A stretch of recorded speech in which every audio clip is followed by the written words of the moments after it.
Bonjour à tous et bienvenue sur une nouvelle vidéo de la chaîne Tesla France 89. Alors aujourd'hui, une vidéo un peu spéciale. On va faire un petit condensé de tout ce qui traîne actuellement sur Internet concernant une éventuelle mise à jour de la Model S et de la Model X.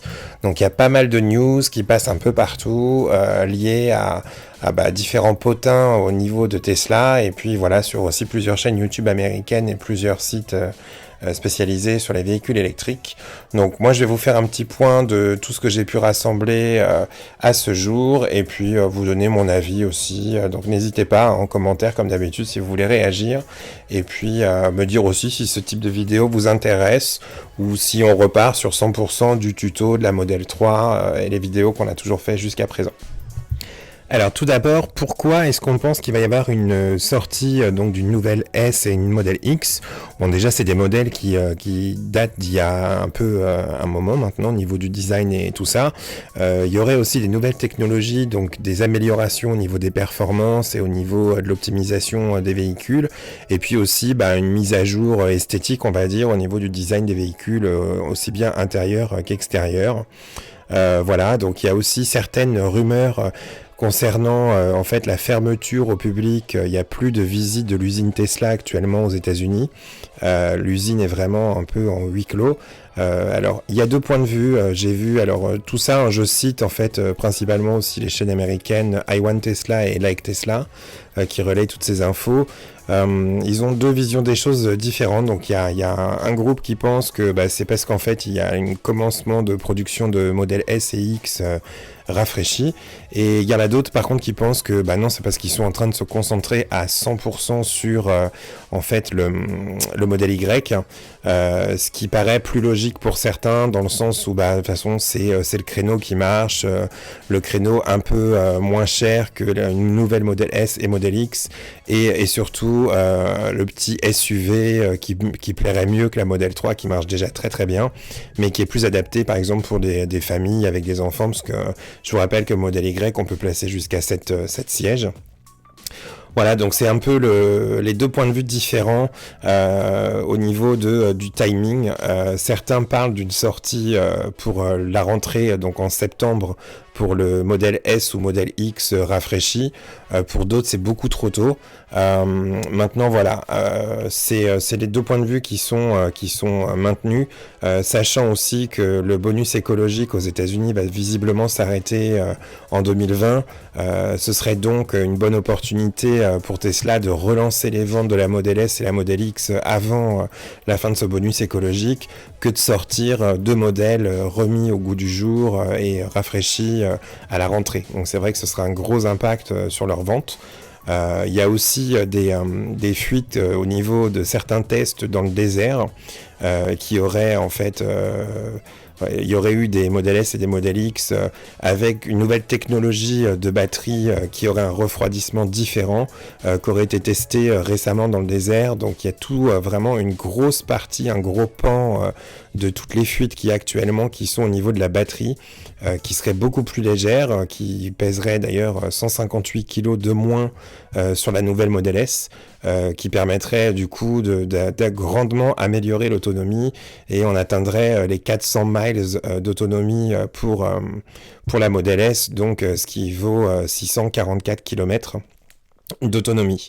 Là ce serait vraiment une grosse avancée par rapport aux batteries, donc ce nouveau système de refroidissement et des batteries plus légères car elles sont plus performantes, donc il y a moins besoin de poids pour la même puissance. On aurait aussi donc le superchargeur version 3 qui serait dispo pour les nouvelles versions. Donc là c'est aussi une grosse avancée avec les nouvelles batteries, et surtout donc une fuite supplémentaire, la présence, alors ça c'est quelque chose qui est très controversé, hein. Il y a des gens qui pensent que c'est vrai et d'autres non, mais la présence de 3 moteurs en fait sur la Model S et la Model X, un moteur à l'avant et 2 moteurs à l'arrière pour plus de puissance. Alors on a des blogueurs qui disent que c'est pas possible parce que ça rajoute du poids alors qu'on est dans l'efficacité en fait actuellement dans la recherche d'optimisation pour gagner en autonomie et pas gaspiller l'énergie pour rien. Après, il y a des gens les mêmes personnes disent que de toute façon, tout ce qui est performance, vitesse, comme ça, vaut mieux que Tesla laisse ça en fait au Roadster par exemple, parce que le Roadster visiblement il est confirmé avec 3 moteurs.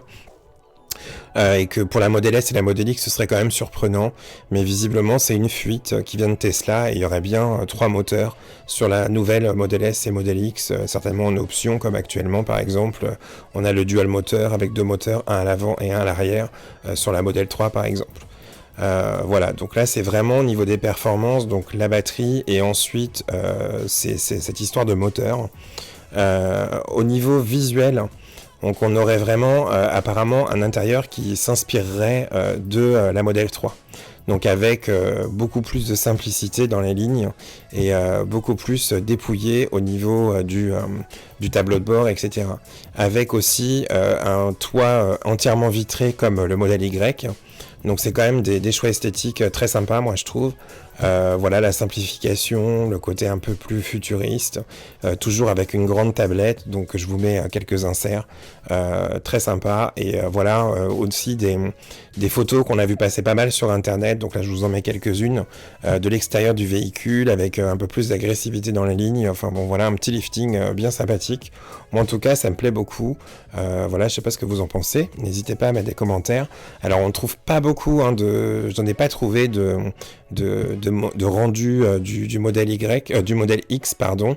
J'ai trouvé pas mal de choses sur le modèle S, mais on n'a pas grand chose sur le modèle X. Voilà, donc au niveau de tout ça on en est là. La sortie pour le 3e trimestre 2019, alors pour certains c'est pratiquement certain, comme je vous disais, au niveau du bonus écologique américain qui va s'arrêter, et en plus par rapport au fait que ça permettrait de relancer les ventes à ce moment-là. Il y en a d'autres qui disent par contre qu'il n'y a pas d'intérêt pour d'autres analystes, vraiment, pour le moment, il n'y a pas de concurrence en fait pour Tesla au niveau du Model S et du Model X. Donc, quel serait leur intérêt d'aller dépenser de l'argent et de l'énergie à vouloir relifter des voitures qui en fait n'ont pas de concurrence face à elles actuellement et donc qui n'ont pas besoin en fait d'être relancées. Et tout le monde pense plutôt, ces gens-là pensent plutôt au fait qu'il y aurait donc un pick-up qui va sortir donc sur un nouveau créneau, ou alors que Tesla va vraiment se concentrer à 100% au lancement du modèle Y pour réussir ce modèle Y et le faire le plus rapidement possible. Voilà, dites-moi ce que vous en pensez, et puis j'espère que cette vidéo vous a plu. En tout cas, les cerveaux doivent chauffer chez Tesla, et si effectivement les fuites qui ont été données sur Like Tesla par exemple, donc qu'il y aurait un contact au sein de Tesla qui leur a donné tous ses secrets, si réellement ces fuites sont vraies, j'imagine qu'il n'y a pas non plus énormément d'employés chez Tesla qui sont au courant de ces grands secrets. Et bon, même s'ils veulent rester anonymes, je pense qu'Elon Musk n'aura pas trop de mal à déterminer qui a vendu la mèche. Bon voilà, n'hésitez pas à me dire ce que vous en pensez en commentaire, à très bientôt, et surtout, abonnez-vous si c'est pas déjà le cas. Salut!